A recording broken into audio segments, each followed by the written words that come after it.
Salut, c'est Val, bienvenue pour ce 9e et dernier épisode de notre série SOC Lab consacrée à la création d'un lab de détection sur notre machine VMware. Aujourd'hui, nous allons voir l'installation de notre agent Splunk Universal Forwarder qui va notamment nous permettre de pouvoir faire remonter de la donnée au niveau de notre serveur Splunk que nous avions installé dans l'épisode précédent.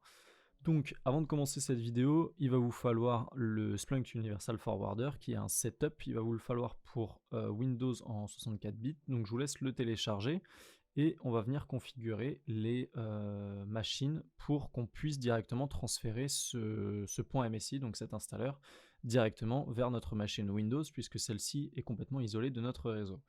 Donc, pour ça, vous allez venir sur les paramètres de votre machine Splunk et vous allez aller dans Options, et dans Options, vous allez aller dans Share Folder, et ici, vous allez activer Always Enable. On va venir ajouter le dossier de partage, donc pour ça, il vous faut juste un dossier sur votre machine, donc moi, j'en ai par type d'hyperviseur, donc j'en ai notamment un pour VMware. Je vais venir ici cliquer sur Next, ici, vous ne cochez surtout pas Read Only, et vous cliquez sur Finish. Ensuite, vous faites OK, et on va se rendre sur notre explorateur de fichiers. Ici, on va aller dans Computer, MNT, ici le nom bizarre, et ensuite, ici, vous aurez directement le nom de votre dossier VMware. Vous stockez ici votre Splunk Universal Forwarder. Alors moi, on voit que c'est la version 9.3.2, puisque je l'avais téléchargé avant, donc je vous invite à télécharger la dernière version. Et ensuite, on va faire cette même manip sur notre Windows Server. Donc pour cet épisode, il vous faudra le Windows Server et la machine Splunk d'allumer. Donc vous allez venir exactement pareil dans les paramètres de votre VM Windows Server. Ici vous allez dans Share Folder, vous l'activez, vous faites Add et vous activez le même dossier, donc qui est celui-ci. On fait OK, on fait Next, Finish, on fait OK et ensuite on va se rendre dans Réseau. Ici vous allez avoir votre Windows Server, on fait Share Folder et vous allez directement avoir votre Splunk Forwarder. Donc, en quoi il va nous être utile? Il va nous être utile pour configurer venir se connecter directement au port et à l'adresse IP de notre serveur Splunk. Donc, en parlant de ça, on va venir configurer ces ports-là. Donc, pour ça, on va se rendre dans notre interface Splunk, on va se rendre dans Paramètres, Transmission et Réception. Une fois qu'on est là-dedans, on va faire configurer la réception et ensuite on va faire Nouveau port de réception. Dans le nouveau port de réception, on va venir ajouter celui-là, donc le 997, donc qui est le port par défaut, et on fait enregistrer. Une fois que ça c'est fait, on va venir également créer un index. Donc un index, c'est une genre de boîte où en gros on va venir enregistrer les journaux d'événements par type de source. Donc c'est-à-dire ici, nous, on va venir créer le WinEventLog, puisqu'ici c'est des journaux d'événements Windows, mais vous pouvez très bien avoir d'autres capteurs, comme par exemple Sysmon, Syslog.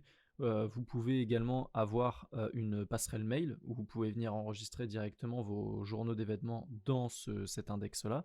Donc en fait, chaque index va venir avoir ses propres logs définis par rapport à sa source. Si vous souhaitez en savoir plus, je vous redirige vers la formation CI 305 du Cyber Institut, où ici on voit vraiment une installation beaucoup plus avancée des différents agents, notamment Sysmon.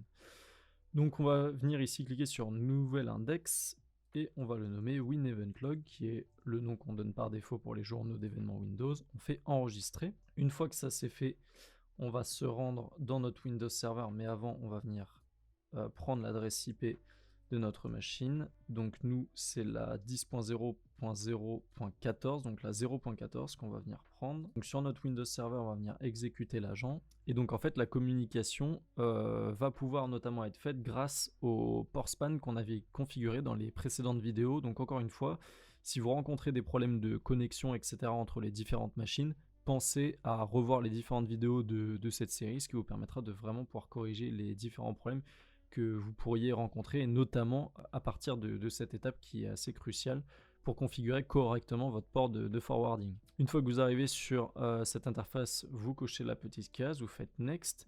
Ici, vous allez venir créer un compte local. Donc on va mettre ici password et admin. Donc j'ai mis exactement les mêmes identifiants que pour mon instance Splunk. Et ensuite, ici, on va venir prendre notre adresse IP. Donc nous, c'est la 0.14. Donc on va venir mettre ici 10.0.0.14.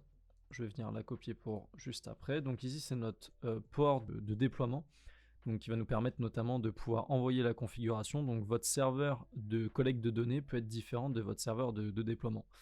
Donc ici on va cliquer sur Next, on va venir remettre le même serveur pour recevoir cette fois-ci la donnée au sein de notre index, et on va mettre notre 999 et le 7, on va faire Next, installe, et je vous retrouve à la fin de l'installation de l'agent. Et une fois qu'on arrive ici, on va cliquer sur Finish. On va avoir une dernière configuration à faire, puisque à la base quand vous installez votre agent, vous n'avez pas forcément la configuration qu'il vous faut. Donc pour ça on va se rendre dans le programme Splunk Universal Forwarder, ETC.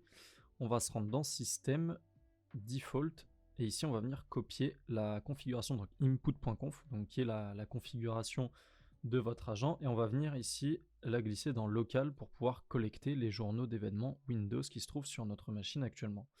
On va fermer ça, et on va se rendre dans notre machine Splunk, et ensuite on va aller dans Paramètres, on va aller dans Ajouter des données. Ici on fait ignorer, et on va venir ici transmettre directement la donnée de notre Windows Server. Alors à savoir qu'il y a plusieurs possibilités de pouvoir ajouter de la donnée directement à Splunk. Donc vous pouvez notamment le faire via des fichiers log bruts.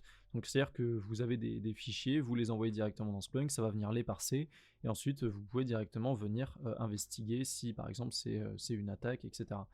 Donc nous dans notre cas on va venir connecter notre DC. Donc ici on va venir actualiser, puisque ça peut mettre un petit peu de temps à remonter. Et une fois que c'est remonté, vous devriez avoir ceci. Donc on clique dessus et on va lui donner un nouveau nom. On va lui mettre DC, on va faire suivant. Et ensuite, ici, on ne va pas avoir la configuration que l'on souhaite avoir, puisqu'ici on a fichier et répertoire, sauf que nous on ne souhaite pas faire du monitor de fichiers, on souhaite directement venir monitorer les événements. Pour ça, on va venir redémarrer le service Splunk. Donc on va redescendre tout en bas, et normalement ici on devrait avoir le Splunk Universal Forwarder. Ici vous avez le Splunk Forwarder, vous faites redémarrer. On va venir attendre que le service redémarre correctement, et on va venir rajouter notre DC au sein de notre Linux. Ça on peut fermer. On va venir répéter la manip. Donc pour ça on va se rendre dans Transmettre. Normalement ça a déjà enregistré notre groupe, donc ici notre Windows DC. Donc si vous allez dans Existant, vous allez avoir DC. Ici vous avez Windows DC, donc pensez à le sélectionner. On fait suivant, et ici vous allez avoir les logs d'événements locaux. Donc les logs d'événements locaux, c'est vraiment ce qui nous intéresse. Donc il y en a différents types. Encore une fois, si vous souhaitez aller beaucoup plus loin dans la partie détection et supervision au sein d'un SOC, je vous recommande la formation CI305, qui est vraiment la plus complète pour comprendre les différents types d'événements et pouvoir faire de l'investigation un peu plus avancée au sein d'un SIEM.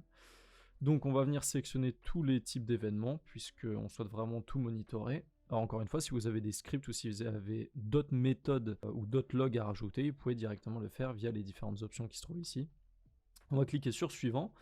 On a créé un index pour nos journaux d'événements Windows, donc on va venir cliquer sur Win Event Log, on fait Résumer. Ici on voit qu'on a bien notre machine qui est présente, les différents types d'événements, on clique sur Soumettre, et on va venir lancer la recherche. Alors à savoir qu'il y a un petit temps avant que les logs remontent, donc là actuellement on n'a pas de données, donc on va fermer tout ça.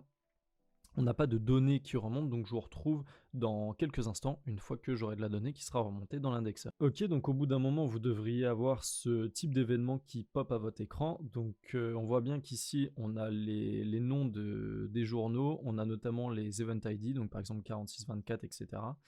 Donc tout ça, encore une fois, on l'aborde dans différentes vidéos sur cette chaîne YouTube, donc je vous invite directement à regarder les vidéos qui sont dédiées à de l'analyse et de l'investigation au sein des différentes CTF, notamment sur Try Avec Me. Donc voilà pour la configuration de Splunk et pour recevoir nos différents journaux d'événements. Donc on l'a fait sur un Windows Server, donc on peut également le faire sur des serveurs ou des stations Linux et Windows.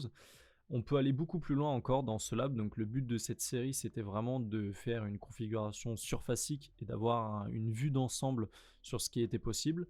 Donc dans cette série on aura vu plusieurs choses, notamment l'installation de notre firewall pfSense, donc afin vraiment d'avoir le cœur de notre réseau et de pouvoir manager les différentes parties de notre réseau et pouvoir attribuer des adresses IP automatiquement. On aura également vu l'installation des différentes machines, donc que ce soit Windows, Windows Server, la Ubuntu pour manager, etc. Donc on aura vraiment vu beaucoup de machines et beaucoup de solutions. On pourrait venir en rajouter d'autres, comme par exemple on pourrait rajouter Iris qui permet de faire de la gestion de case, donc ce qu'on appelle des investigations. Donc une fois que vous avez ici par exemple vous avez détecté une connexion depuis un binaire qui est malveillant, eh bien vous pourrez directement venir créer une investigation avec la solution Iris. On pourrait également utiliser un SOAR qui permettrait d'automatiser la réponse. On pourrait également rajouter des sons de réseau comme Suricata, et donc tout ça on le voit justement dans la formation CI305. Donc si vous souhaitez aller beaucoup plus loin dans la création d'un lab de détection vraiment avancé, je vous recommande cette formation, elle est vraiment très complète. Et donc voilà, globalement pour cette série, si vous souhaitez que j'aille un petit peu plus loin, on pourrait par exemple voir du hardening, donc la configuration, les bonnes pratiques plutôt à utiliser pour venir consolider la sécurité d'un AD. Eh bien je pourrais vous sortir des vidéos, donc n'hésitez pas à me le mettre en commentaire. Si vous rencontrez également des problèmes, n'hésitez pas à me le mettre en commentaire, ça me permettrait de pouvoir y répondre directement. Et voilà, c'était tout pour cette série, c'était Val. J'espère que ça vous aura fait plaisir de pouvoir voir autant un écosystème aussi diversifié.